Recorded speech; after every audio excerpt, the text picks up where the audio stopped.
So some of you may know this. I don't know if I've shared it with everybody yet. My name, the origin of my name, my first name, Kaiya, is Norwegian. Actually, my family line is Norwegian. My dad is a little over half Norwegian, and his mom is full Norwegian, born to two very young immigrants who came here from Norway and landed in Minnesota. And so I really enjoy my Norwegian heritage and that part of who I am. So given that information and the knowledge that we continue our our marvelous sermon series on faith and Marvel superheroes, can anyone guess who my favorite superhero is? Thor. Of course. Naturally, Thor is my favorite because Thor is the Norse god of thunder, and the lore in the more recent Marvel universe takes place in a vaguely Norwegian, type of place. And so I, of course, love that part. And Chris Hemsworth. I know. Sorry, can't help it. Just being real. And the comic books now introduced Thor, the mighty Thor character, in 1962. And the origin story of the mighty Thor in the comic books is a little bit different than the one that we're used to in the Marvel movies of our era. There's not really an origin story according to these latest movies and this part of the Marvel Cinematic Universe, because Thor just exists, because Thor is the god of thunder, his father is Odin, the All-Father, and then there's, his brother Loki, and that draws on all kinds of Norse mythology. And so we don't really have an origin story, or you might not know of it if all you know is the modern Thor. In the original comics, Stan Lee had to create one because, well, that's how things existed. You told them how they existed in the comic book. You had to start somewhere. And so he began, like many of the other comic book characters and superheroes, they have to have an origin story of how they became the superhero and got their powers. So in this initial version, the original, there is a guy who's a doctor. His name is Donald Blake, and he is kind of an older guy, uses a cane to get around, has some, health problems. So not exactly a big, burly, strong guy. And he is vacationing in Norway. And sometime upon visiting this beach, and he's out there on vacation, he stumbles upon these giant stone people who are planning invasion from Saturn, because why not? And he ducks into a cave to hide from them.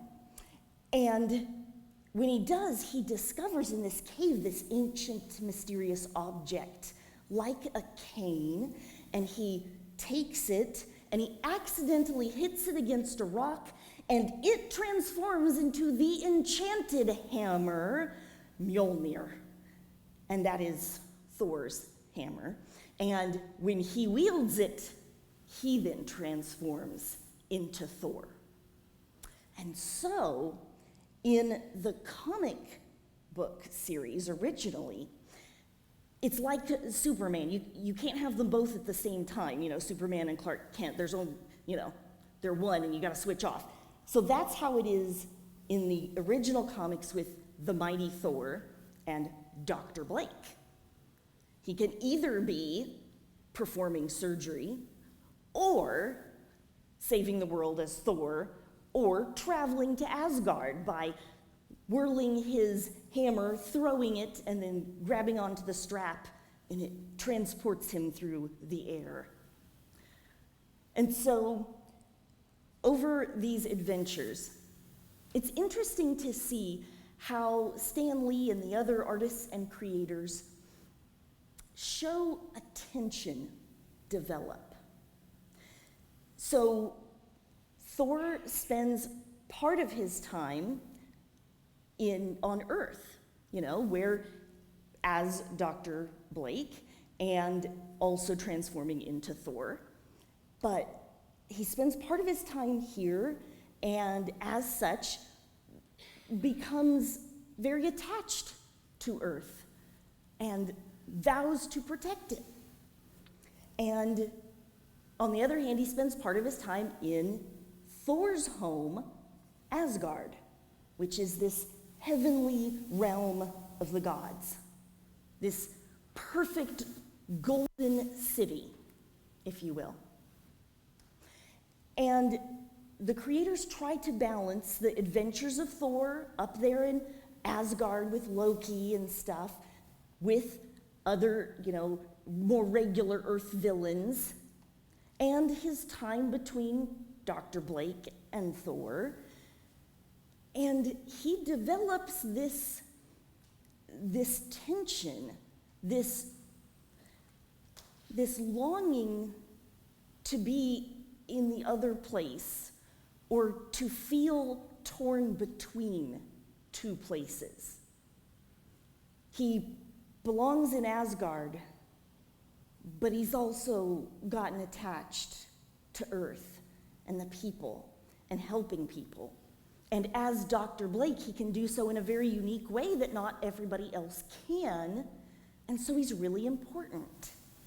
And he feels increasingly this tension of living, you could say, between heaven and earth. It doesn't help also that he falls in love with a human woman who's a nurse of Dr. Blake's, Jane Foster. But Thor has trouble deciding where to be when. And occasionally there comes a conflict where he can't solve it and be both places or satisfy both needs at the same time. And that's distressing and costly to him. This is where I think we as Christians might identify with Thor. Living in between worlds. In between the knowledge of eternal life and this future reality world where we will be a part of all things made right, and we will be in God's good presence forever. And also faced with the reality of we're not there yet, and we can't yet be there. And we look around, and it is painfully obvious that things are not all as they should be. I imagine Jesus, of all people, would really feel this tension, knowing what he, as the universal Christ, had left, knowing that there's so much more to this world beyond what we can see, but also needing to complete a mission here in very adverse circumstances. And he addresses this a little bit. He talks about the kingdom of heaven. And at what point he has to kind of correct people on their understanding, because they believe that this kingdom of heaven is going to break in and take over, and there will only be one place, and it will, bring God's reign into this world as we have it now. And in the Gospel according to Luke chapter 17, the Pharisees asked Jesus when God's kingdom was coming. He replied, God's kingdom isn't coming with signs that are easily noticed. Nor will people say, look, here it is, or there it is. Don't you see? God's kingdom is already among you. Let us hear what the Spirit is speaking to God's people.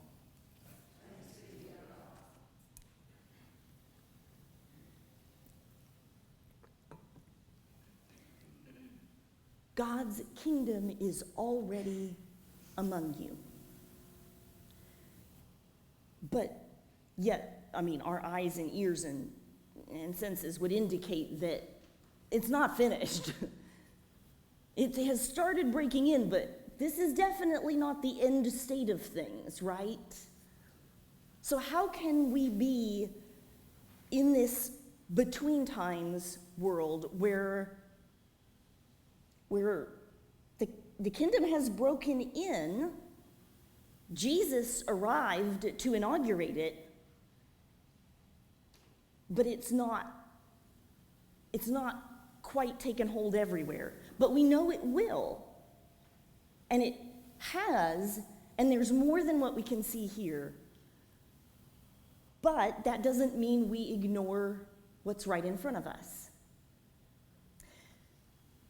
Some Christians, I have found, pour all their time and energy into thinking about what is heaven going to look like? What is the afterlife about? And they interpret and read into all these works and scriptures and theories. And they spend so much time there that I wonder if they remembered that they have a neighbor and a family and a real world life too. On the other hand, some Christians, we don't know anything about that, we don't care about that, and it's all about how do we fix this here and now? What does God want us to do today? Let's not waste time navel-gazing. Well, obviously those are two extremes, and there are many, many points in between. I think that's where we live. We live between those. And we have to navigate those, both acknowledging that there is definitely more to existence, more to the world than we can see right now. The most important things, in fact, really can't be seen.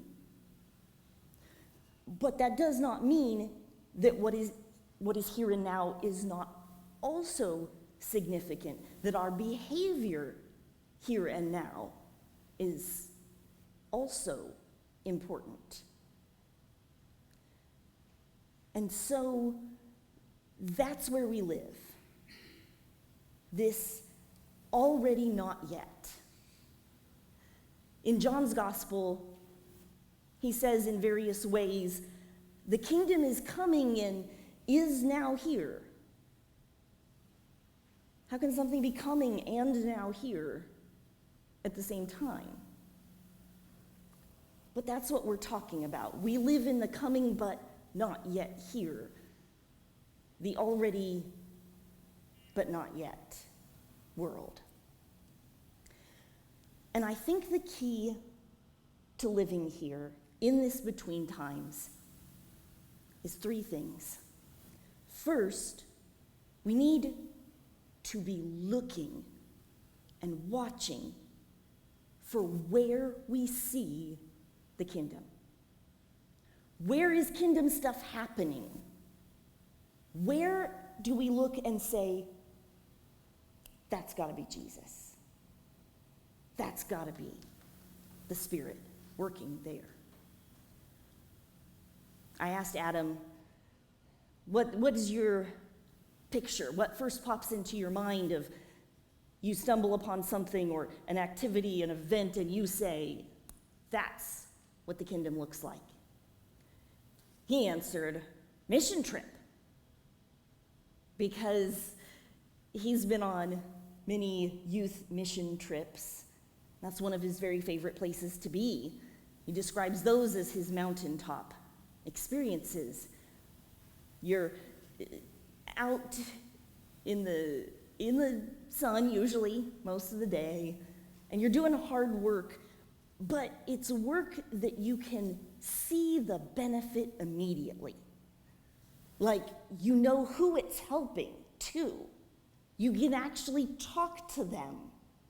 They're a real person, and you share faith with that person, and you improve their living conditions. Maybe it's, repairing roof or patching a floor or putting on a wheelchair ramp so they can get out of their house. And then at night, you go back to the worship center, the place everyone is staying, and worship. And he sees lives changed. Young people learning what kingdom looks like. That's definitely one of those experiences. We can see God working there very clearly. It's pretty obvious. Another example that I think of is two churches back when I was the pastor at Davis Memorial United Methodist Church. I had learned that they had a food ministry program. I mean, that's kind of vague umbrella term, and it can mean a lot of different things.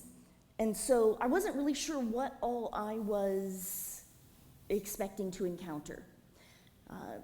But on day 2 of being their pastor, that was the first day that this food ministry was taking place, and they called it the community table. And I walked in, and of course I'm brand new, so I have no idea who all is a church member, who's not, who's been here before, who's brand new like me. So I just shake everybody's hand and introduce myself to everybody. And I got to hear some great stories, and I got around to this one person who was kind of standing at the door, and at a door from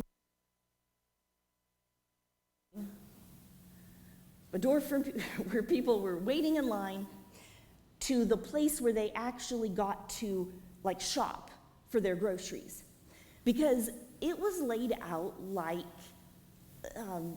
a farmer's market, kind of. Inside the fellowship hall that had looked nothing like it the day before suddenly looked like there were tables spread out and arranged in aisles, and there were big bins of fresh fruits and vegetables on all the tables. There were some canned goods, but there were also things like bread, and there was refrigerators with milk and eggs, and it was not anything like a food pantry I'd seen before. And people came in, and they got a shopping cart, and they got to go through the aisles and pick out what their family would eat. Not just, here, you're welcome, here's your box of food. When you take it home, you're like, my kids won't eat any of this stuff. They got to pick what was right for their family, however many, according to the size of their family. They could just take what they needed. And then they had people who even helped them to their cars and unloaded their groceries just like they would at a regular grocery store. And the attendant then took their cart back for them. It was a really neat experience. And I'm meeting this woman here who I discover is volunteering. And she says to me, I'll never forget this. She says, we started coming here just like everybody else. And now, since we can't pay it back, we volunteer and help. I got goosebumps at just like everybody else.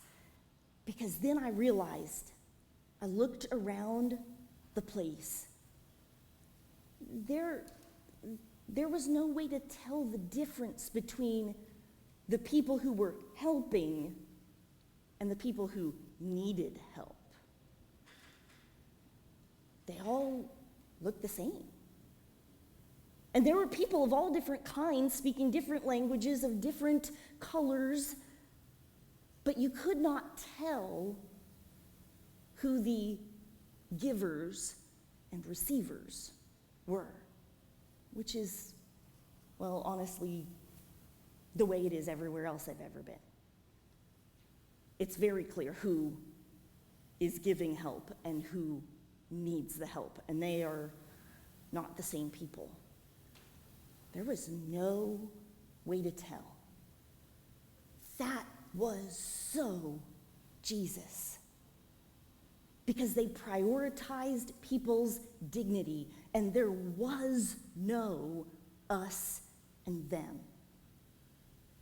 I would later learn that as they grew, they held that value core. There were their governing body, the board and the executive committees and all of those things were made up of people who both helped and needed help. Sometimes they were the same people. And there was no distinction. There was no condemnation. That was beautiful. And such a kingdom thing. Now, lest we think kingdom things and where God is working is always something big and glorious or, clearly well organized or some grand thing like giving a week of your vacation and sleeping on the floor with teenagers. Those are awesome, amazing, very self-sacrificing things. But they're not the only ways that we see the kingdom, where we see God at work. In fact, maybe even more importantly, the ways that we see God at work more often are the small things that we do every day. A famous preacher and a preaching scholar named Fred Craddock wrote that as a young person, he longed to give himself for Christ in some dramatic gesture, in some big way, and that people would come to know him like up there with Mother Teresa and, St. Francis. And for some people, Fred Craddock is definitely up there. But he said what he learned as he grew into adulthood was, as he put it, no one told him he couldn't write just one big check. He had to write hundreds and years worth of little bitty checks every day. $1 here, $1 there, a couple bucks, $1.47. We don't get to choose just one grand gesture, one time, one choice for Christ, and we're good. But that it's about what we choose over and over again every day.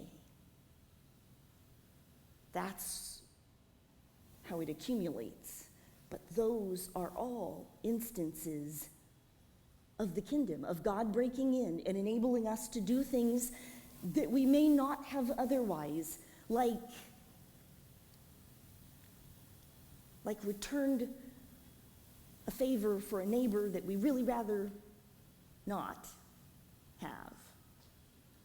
Go out of our way to help somebody, make an extra trip to give them a ride. Maybe pray for our enemies. Do something nice for someone who hates us. Those are instances of God at work. Those things make me think of, for example, last fall, maybe even, it was into winter. I think it was in December, and I came to you all and said, there's someone in our community who needs our help. This is a young woman with a young child, and she's got nothing. She needs a fresh start. She needs a whole lot of things. And you all came together, and I saw God working. I saw little glimpses of kingdom all over the place. When, you volunteered to give her a ride, or buy her a car seat, or take over food and fill her cabinets. The times that I saw, some retired guys giving up some of their hard-earned retired time, putting together a little toddler bed for her kid. And she could not believe that people who didn't know her would care this much about her. That's kingdom. That's God. That's where it is. And so that's where we start with looking for what God is doing. Look, watch. Many times things go by without our notice because we're not expecting anything. We notice, and then we point it out. When we notice those things, when we see God in action, when we see something that looks like kingdom, we say, hey, everybody, look what I found. That looks like kingdom to me. That looks like Jesus to me. I see God at work. And third, join. Whatever you see God doing, help. Jump in and start doing it too. Go where God is already doing things and working, and just join in. Go where the Spirit leads you. Be for someone else the picture of what kingdom looks like. Be for someone else the sign that tells them God must be behind that. That's what Jesus' love looks like. That is what the kingdom is. So notice, say something, and go do it. Be a part of what God is doing.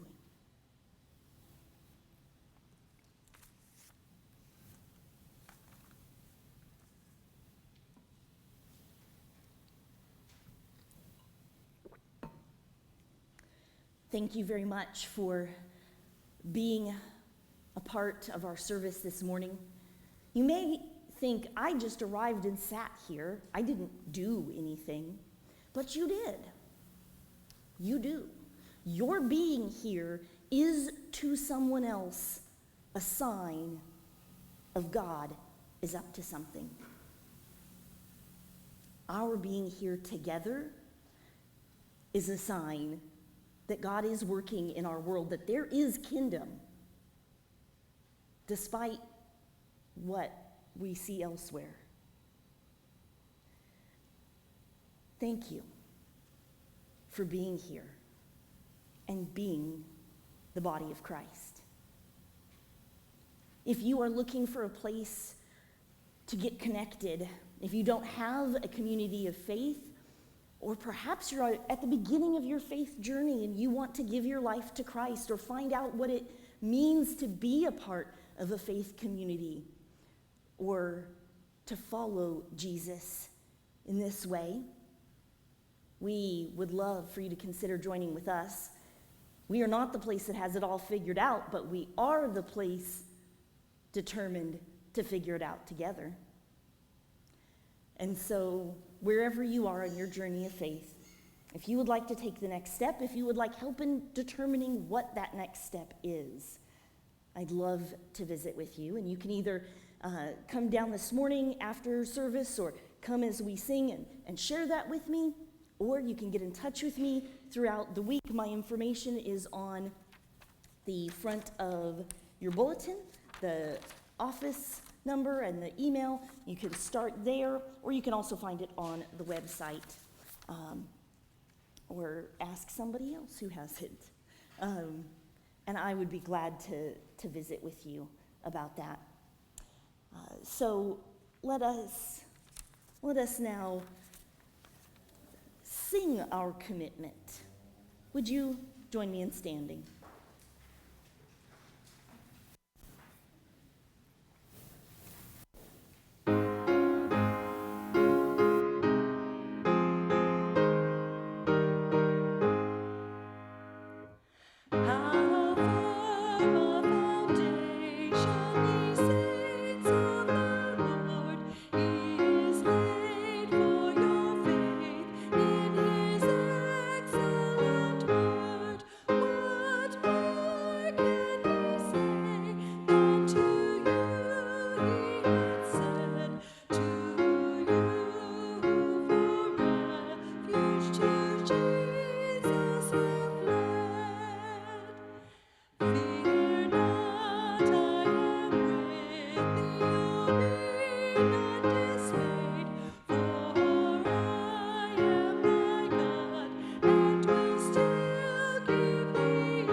Thank you again for being here.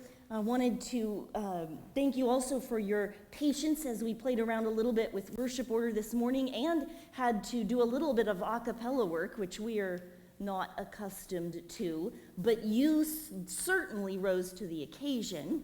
Thank you very much for that. We are making do without Dottie this morning, which is, if you know, Dottie is really, really hard to do. So we've had some technological help and a lot of help from Debbie, and so we thank you for your patience with us and being here in worship with us this morning. What I pray for you this week is that you go with eyes open, watching, that you see kingdom, that you then point it out and say, God's up to something. And that then you would jump in and be kingdom for somebody else. Go in peace.